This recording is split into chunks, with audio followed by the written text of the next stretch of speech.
out specific reporters. I'm Martha McCallum, and it is a roller coaster of a day 36, so buckle your seatbelts, and we will take you through it tonight, folks. President Trump setting the tone early in the day with a barn burner speech that he gave at CPAC, where he told the crowd, you finally have a president, and of course they were jubilant about that at CPAC, and then singled out, quote, just some of the, quote, fake news media as the enemy of the people. This came as news reports based on anonymous sources accused Chief of Staff Reince Priebus of urging top FBI officials to speak out, to clear the White House in the Russia connections story. The White House denies that Mr. Priebus did anything improper. Then hours later, he had another blow-up, pushing those headlines right off the front page, after Press Secretary Sean Spicer invited about 20 media outlets to his office for what's called an off-camera gaggle. Mr. Spicer said the room couldn't fit every member of the media, but that did not sit well with those who were not specifically included. Chief White House correspondent John Roberts takes us through what happened. Boy, busy day, John. I'll tell you, it's kind of like the weather in North Dakota, you know. If you don't like it now, wait 10 minutes because it's bound to change. So that the latest dust-up happened this afternoon because the president gave that big speech at CPAC. Sean Spicer decided not to have an on-camera briefing. So what he did to keep people up to speed was he had a gaggle in his office. He invited the pool in. The pool are 13 people who work on behalf of all the news outlets. They go to the very close presidential events like inside the Oval Office and some other things. And then they disseminate the reports to the rest of the media from there. And he invited some other media outlets, among them Fox News, ABC, CBS, and NBC. But there were a couple that went uninvited. So the White House Correspondents Association and the 5 networks that make up the network pool decided that they were going to protest that today. The networks got behind Fox News once when we were excluded, so we decided to do the same thing, and we joined in with the other networks who were protesting the exclusion of one other network and some of the other news organizations. And as you pointed out, Martha, all of this happened at the same time when the president and the White House, which looked like it might be dialing back earlier in the week on its attacks on the media, doubled down at CPAC today. Listen to this. I want you all to know that we are fighting the fake news. It's fake, phony, fake. They are the enemy of the people. Well, we should also point out, Martha, that 2 of the outlets that were excluded today, CNN and the New York Times, are outlets that the president has repeatedly called out as being, quote, fake news. Yeah, he certainly has. And as we pointed out, John, this sort of pushed aside the story that was the big story this morning, which had to do with Reince Priebus and dialogue with the FBI, in where he asked them, essentially, would they be willing to clear the White House of the involvement in the Russia connection story? Explain all this for us. Well, what's really important here is the timeline. That the reports that initially came out suggested that he called over to the FBI and pressured the FBI to walk back that story. But what happened, according to White House sources and administration officials who briefed us at length this morning, was that the initial contact was made with Priebus by the FBI. Specifically, it was the Deputy Director, Andrew McCabe, who was over at the White House last week for an early morning intelligence meeting, took Reince Priebus aside and said, by the way, this whole story in the New York Times about Russia and your former campaign manager being involved in communications, that's, quote, BS. According to the sources that briefed us. So Reince Priebus then asked Andrew McCabe, well, is there something we can do about this to correct the record? McCabe, according to the senior administration official, said, give me a couple of hours, then call me back. So Priebus called McCabe back. Once McCabe got over to the FBI, was told, no, there's nothing we can do about it. But what's important here is the timeline.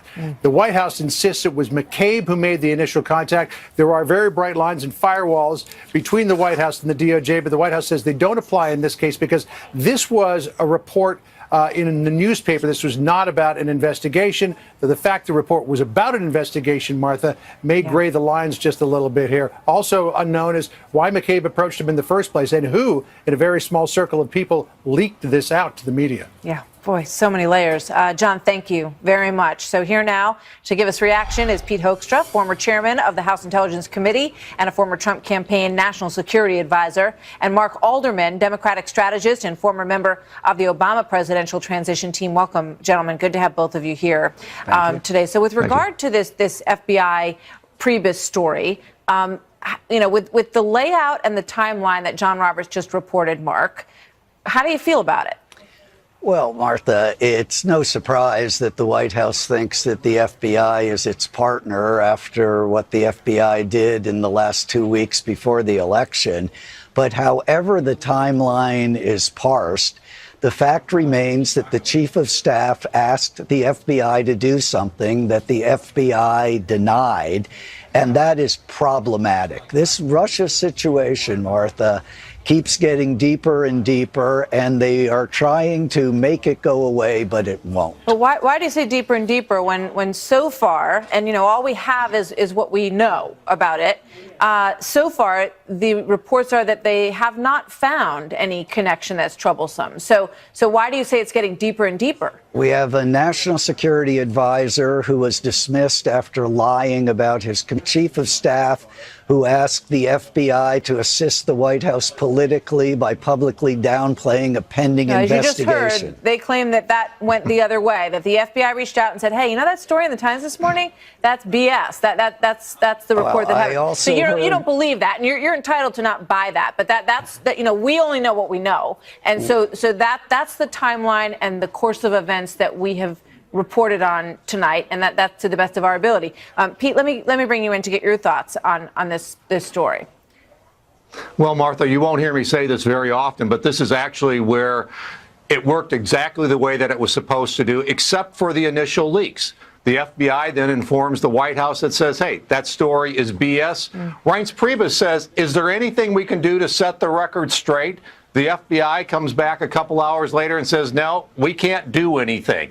Compare that to what happened after Benghazi, where the Obama administration asked, or Congress asked for the Obama administration and the CIA to prepare talking points. Congress should never ask for talking points. The administration should never have provided talking points. This is exactly right. Priebus asks an innocent question. The FBI says, nope, we can't do it. No harm, no foul. This worked out exactly the way it was supposed to. Yeah. It reminded a lot of people, Mark, of what happened back in 1993 with the Travelgate situation and George Stephanopoulos reaching out to the FBI and asking them for some cover in that story as well. I think every White House is well aware and should be of the rules with regard to investigations. And I think, according to John Roberts' reporting, their take was that because the FBI deputy director was responding to a story that he read in the newspaper, it didn't cross the line. So I guess, we'll figure that out in time. I do want to get your thoughts on one other story, because I think this is an important story to get you tonight as well.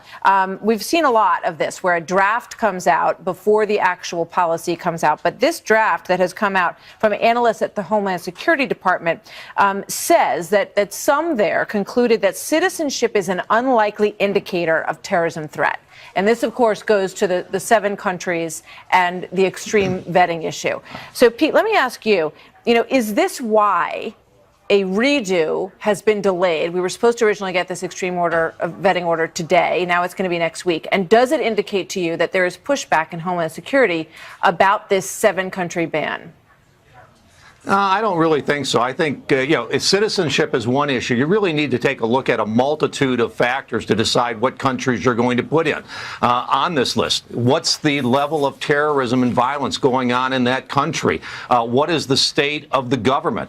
Is the state identified as a state sponsor of terrorism? A whole menu of things you need to consider, not just one, which is citizenship. And I think when you take a look at the totality, these 7 countries probably come out at the top, or at least they come out in the top 10. So it makes a lot of sense. You can't just take a preliminary draft and take one segment and say this is why they had to do a redo. All right. Martha, it was never a citizenship ban. It was a Muslim ban. There were citizens of those countries then why aren't they banning every Muslim country? Who were Christian, who were exempted from the ban. That's why they're back to the drawing board. And let's see if a constitutional order emerges this time. Let's hope that they come up with the best possible way to protect the country in a further layer, and we'll see what it looks like. Agreed. Mark, thank you very much. Pete Hoekstra, thanks to you as well.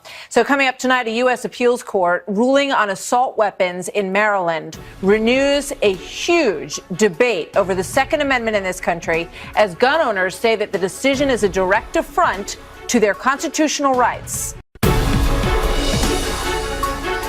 kind of break it out into three verticals or three buckets. The first is kind of national security and sovereignty, and that's your intelligence, the Defense Department, Homeland Security. And remember, we are getting the bad ones out. These are bad dudes. We're getting the bad ones out. Second line of work is what I refer to as economic nationalism. I said, who makes the pipes for the pipeline? Well, sir, it comes from all over the world. Isn't that wonderful? I said, nope, comes from the United States, or we're not building it. American steel. The third, broadly, line of work is what is deconstruction of the administrative state. We don't need 75% of the repetitive, horrible regulations that hurt companies, hurt jobs, make us non-competitive overseas with other companies from other countries. That we don't need. I'm not representing the globe. I'm representing your country.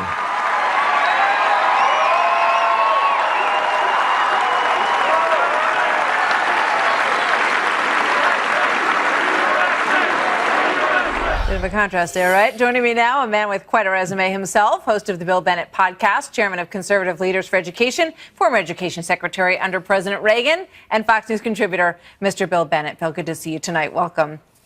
Thanks, Martha. So it's funny. I mean, you know, when you listen to the contrast between Bannon and Trump, they're saying the same thing, but in very different and equally effective ways, right? Yeah, I'm a student of the spoken word, and these guys speak the word differently, don't they? They sure do. I mean, Bannon is a heavyweight intellectual, serious guy, Goldman Sachs background. He reads, journals, no doubt, off-prints of articles. He probably subscribes to some obscure Austrian economic journal and uses hyphenated terms and a host of things. And he's a powerhouse, and he deals largely in abstraction. Donald Trump is a deal maker. He is an American businessman. He deals with the concrete, the practical, the particular, the palpable, the specific.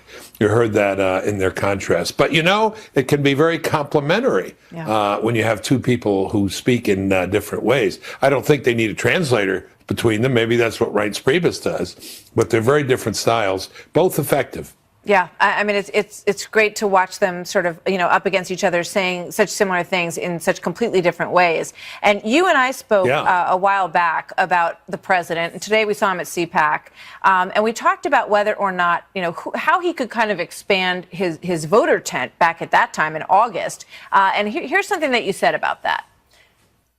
Who do you think is the biggest group that he needs to influence? Who does he need to pull over? He does not need to speak to the never-Trumpers, some of my friends or maybe former friends who suffer from the terrible case of moral superiority and put their own vanity and taste above the interest of the country. And guess who came to the White House today, Bill? To see Donald Trump, President Trump, John Kasich, who once said, you know, it's on him how he does in the country. And, you know, if you're going to insult Hispanics, you're going to turn off minorities, you're going to have a reckless suggestion on foreign policy, that's not good. And then here he is today at the White House. The man is the president of the United States. It's sort of like being on an airplane. You want to root for the pilot if you're on the airplane with the pilot. I mean, you don't want the pilot to screw up. I also told him that I remember back when I first became governor, there were some things that I was doing to the point where my wife said to me, "You're the father of Ohio, act like it." So what was Kasich's message there, Bill? Well, his message was he didn't vote for this pilot. I don't think we should vote for pilots. He voted for some others. He was, of course, the most famous public official, Republican opposed to Trump, governor of Ohio, where, as you know, Martha, the convention took place. Isn't it interesting that he comes to see him, a little bit hat in hand, saying, I want to work with you. Look, it's an important state. Trump won it big, but it's interesting to me that he does it just as we're hearing reports from the media, maybe the fake news media, that, you know, there are Republicans who are considering defecting, stepping back, you know, should they criticize Trump? Here comes Kasich. Well, that's because he's a responsible governor. He wants things for his state, and he understands who's in charge. Good for John. I've always liked John. I'm glad he came around. You know, is this kind of the prodigal son story? Maybe a little bit. The prodigal governor. Maybe we'll call it that. Yeah. So you're saying that you think that there are prominent Republicans who sort of are having a different take right now still. And are they the never Trumpers, or are they, you know, people who went down the road and have questions now? What do you think? Yeah, some are uncertain, Martha, and some are just scared. Some are coming out of those town hall meetings where they've been terrified. Tom Cotton's not one of those. But, they're seeing this and they're wondering what's going to happen. There is uncertainty in this. By the way, the solution to all this for Donald Trump is to get the things done that he said he was going to do. This is where Bannon was crystal clear, wasn't he, at CPAC? Yeah. He said, this president will do what he said he was going to do. Watch. If he gets it done, he'll have 60, 70% of the country. Yeah, we're going to play one of his sound bites as the quote of the day, and it's one I think we're going to continue to hear from Steve Bannon and the rest of the White House going forward. Bill Bennett, thank you so much. Glad you got the lights back on, and glad we got to see you tonight. Yeah, in a storm we in got North the Carolina. hamsters running the batteries and the lights. Yeah. Whatever it takes. Thank you, Bill.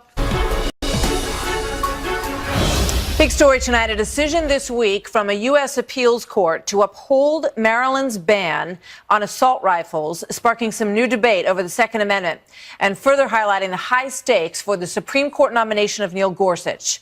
Rhetoric between both sides ramping up here as the NRA head, Wayne LaPierre, makes clear that his organization will not go down without a fight on this. Terror knows no more ferocious foe than freedom in the hands of we the people. And to defend it, we'll go toe-to-toe with them in any arena they threaten. We'll fight the violent left on the airwaves, the internet, and on TV. We'll fight the violent left in Congress and in the Washington bureaucracy. And we'll fight the violent left in state houses and courthouses from coast to coast all over this country. Fired up today at CPAC. Here with me now, Guy Benson, political editor at townhall.com and a Fox News contributor, and Michelle Giwando, vice president for legal progress at the Center for American Progress. Guy, let me start with you, because a lot of people on the right are very up in arms, you could say, about this decision. What do you make of it? Right. Well, I think you have to go to the Supreme Court precedent on this and the Heller decision, which established very clearly that there is a fundamental right to own a firearm in this country.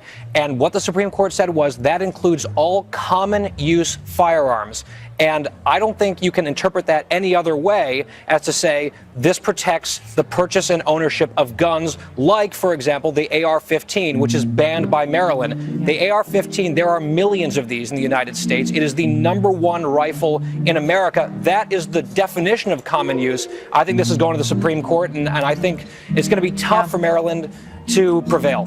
As the harmonic strings cue behind you at the CPAC meeting there. So, Michelle, let me get your thoughts on this, because this is a semi-automatic weapon that's being discussed here. It was called a weapon of war by this court, and that is what conservatives take such issue with here. You know, I think what's interesting with this decision particularly is that what we see is evidence-based models to protect communities are constitutional. And that's what this decision says. You know, it's interesting that we quote Heller, because what I like to often point out is Justice Scalia, who many people, including Judge Gorsuch, often praise, said that there isn't an unlimited right to own and possess a gun, that you can't just keep a gun for whatever purpose you want, or hold it or carry it for whatever purpose you want. It is a limited right. And I know that that's difficult. But he did agree with Heller, which people. said that you could use it to protect yourself. Of course. And he also made a point of Justice Scalia of saying that he thought that the judicial branch in too many cases treats the Second Amendment as if it's a second-class right, that it doesn't give it equal credence with the rest of the Constitution. Guy? Yeah, the AR-15 is not a weapon of war. That is a fallacious argument by the Fourth Circuit, which, by the way, Barack Obama stacked after Harry Reid blew up the filibuster. And so if you look at the AR-15, it is a semi-automatic rifle. Weapons of war are fully automatic. These are not the same thing. It looks like a weapon of war. That does not make it a weapon of war. And I think this was just really shoddy legal reasoning from the Fourth Circuit. And again, this shines a spotlight on the Gorsuch confirmation, because I wouldn't be surprised if this goes to SCOTUS. And I think it'll be perhaps another thin decision like Heller was, 5-4. Michelle, you have so many people who maybe did or did not like Donald Trump when he was candidate Donald Trump, but they voted for him because of the SCOTUS decision. When Justice Scalia passed away a little more than a year ago today, they really felt that they wanted a conservative on the court. So what's the impact on the court decision here? Listen, when we think about Newtown, when we think about San Bernardino, we have to ask ourselves, are weapons of war what we want in our communities? And again, this decision found that evidence-based policies to protect our community are constitutional. And I know people may not want to hear that or agree with that, but that's what this decision found. And I think it is profound for the country, and it's a step forward in the right direction. Justice Scalia himself said there isn't an unlimited right to own and carry and keep a weapon. And so when you think about that, reasonable evidence-based policies matter. And that's what the legislature in Maryland decided. Michelle, and when you thank think you. about the concurrence opinion from Judge Wilkerson, it was powerful. It said, this is their gotta leave it there. community. It is our safety, and we deserve to have Jump that. in. We're going to get cut off. Michelle, thank you so much. Thanks so Guy, much, thank you Martha. very much. Great to see both of you tonight. So ahead, we take stock of another wild week when our panel of experts, Chris Direwalt, Charlie Hurt and Jessica Tarlov will join us straight ahead. Plus, America First runs into a wall. Whoa, where are we on this whole border tax thing? What does it mean for you? Anthony Scaramucci attempts to answer that question. It's an important one. When we come back, stick around.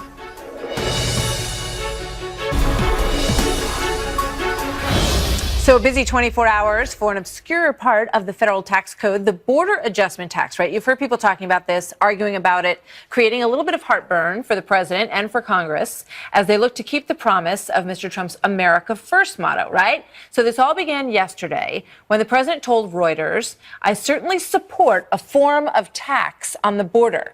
What is going to happen is companies are going to come back here. They're going to create a lot of jobs, and then there's no tax. Then there was this exchange at the White House press briefing today. Try to follow this. How does the president respond to critics that are saying the border adjustment tax will be passed on to lower income and middle class families in the form of higher prices for goods and higher prices for gas? It'll actually benefit consumers, benefit workers, and benefit our economy. And that's when you really think about the economic impact about that benefits our economy. It helps our American workers. It grows more jobs. But we didn't quite get the answer to whether or not the president is completely on board with the border tax adjustment idea. Then this morning, reports suggesting that Gary Cohn, the chief economic advisor to President Trump, said the president does not support this tax. The White House is now pushing back. They say, no, there's no daylight between Gary Cohn and the president on this issue. So let's sort it out. Anthony Scaramucci is here, former Trump Transition Executive Committee member and founder of Skybridge Capital. Anthony, good to see you tonight. Hey, Thank you for great to be being here. here. What's the border Congratulations on adjustment tax? Do we want it? Do we not want it? What's the deal? I'll try to put it very simply. So BMW sells a car here. They get like a 22% adjustment from the German government to sell that car. It makes that car more affordable in the United States, and it weakens our competitive standing against them. And so what the border adjustment tax effectively does, it sets up an equalization mechanism. So things coming in would get taxed to make them more equal to American goods. And what Sean was basically saying to the press is that if we set up a border adjustment tax appropriately, then more American jobs will be created, more things will be made inside the United States, our trade deficit will become lower. A lot of people think it's going to make goods more expensive for American consumers. Okay, and that question was related to, so now we're bringing imports into the country from China, let's say, and that manufacturing supply chain would make the prices higher if you're going to tax those goods at the border.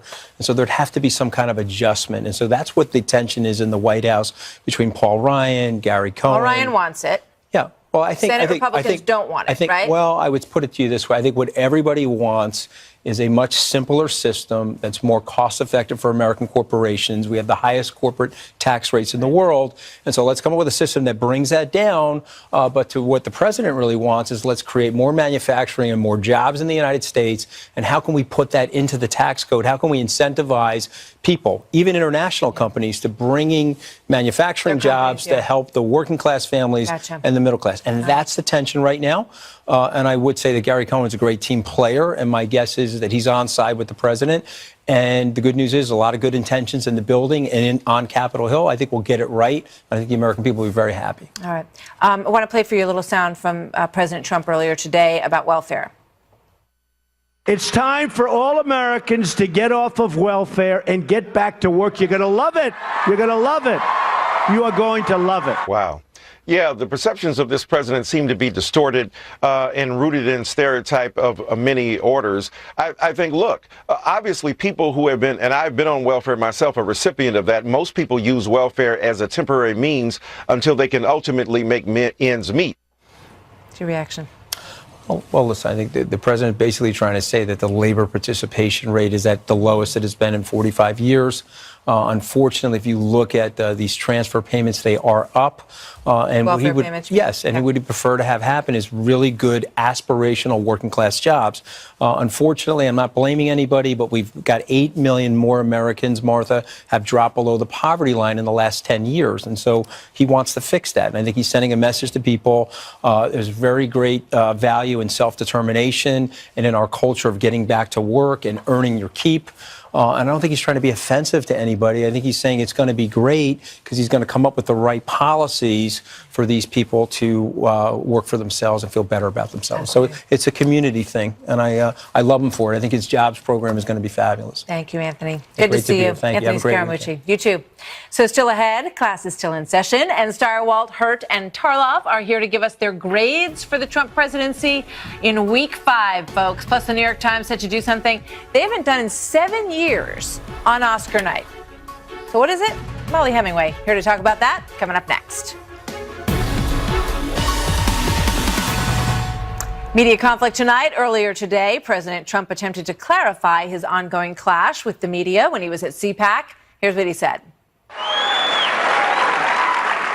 A few days ago, I called the fake news the enemy of the people, and they are. In fact, in covering my comments, the dishonest media did not explain that I called the fake news the enemy of the people. They dropped off the word fake, and all of a sudden, the story became the media. The truth is more important now than ever. When wasn't it, right? A lot to chew on there. Joining me now to break it all down, Molly Hemingway, senior editor at The Federalist. Molly, good to see you tonight. Great Welcome to see you.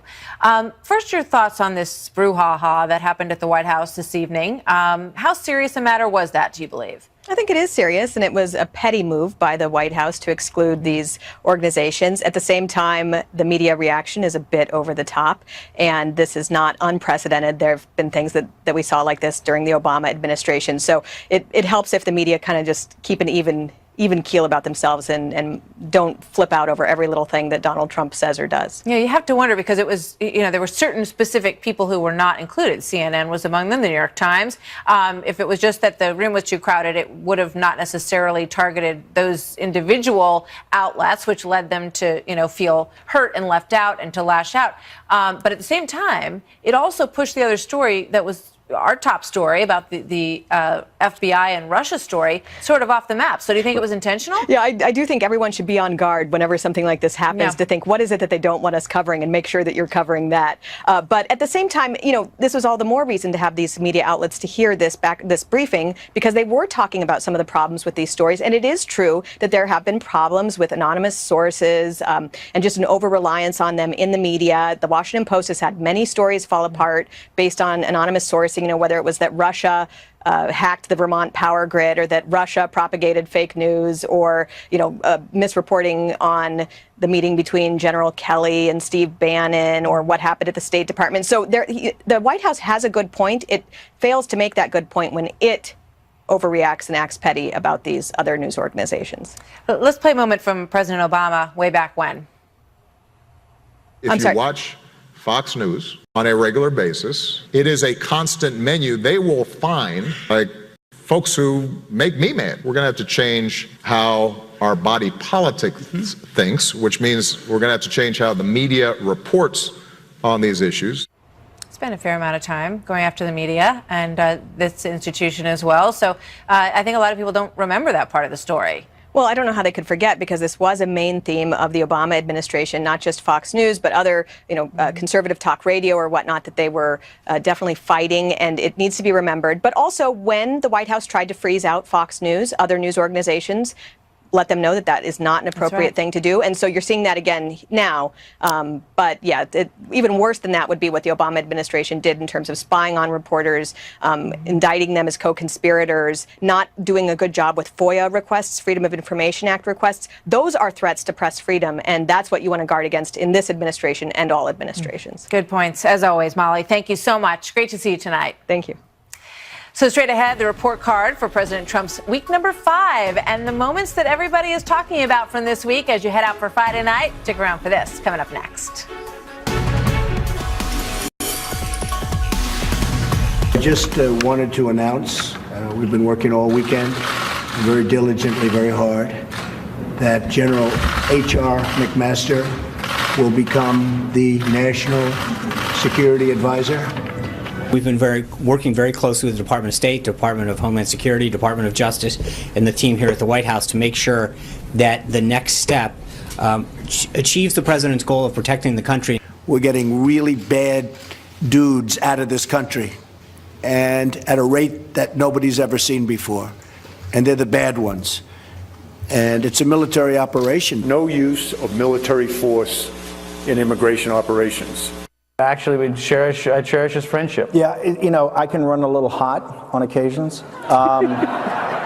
And Reince is indefatigable. I believe President Trump has given voice to the aspirations and frustrations of the American people like no leader since Reagan. There is no dream too large, no task too great. We are Americans, and the future belongs to us. Quick snapshot of another packed week in the Trump presidency. So how's he doing? Here to help us grade the week, Chris Darwalt, Fox News politics editor, Charles Hurt, Fox News contributor and a political columnist at the Washington Times, and Jessica Tarlov, Democratic pollster and senior director of research at Bustle.com. Welcome all. Good to have you here. Hi, guys. Boy, Henry McMaster seems like a long time ago, doesn't it? Yeah. That nice moment on President's Day on the couch. Right. Chris, what do you think? Well, that was a big, big deal and a huge smashing success for the new administration. Democrats, Republicans, Hawks, Dove, everybody agreed this guy is a serious thinker, put a lot of anxieties to rest. Trump moved decisively, was a huge win. And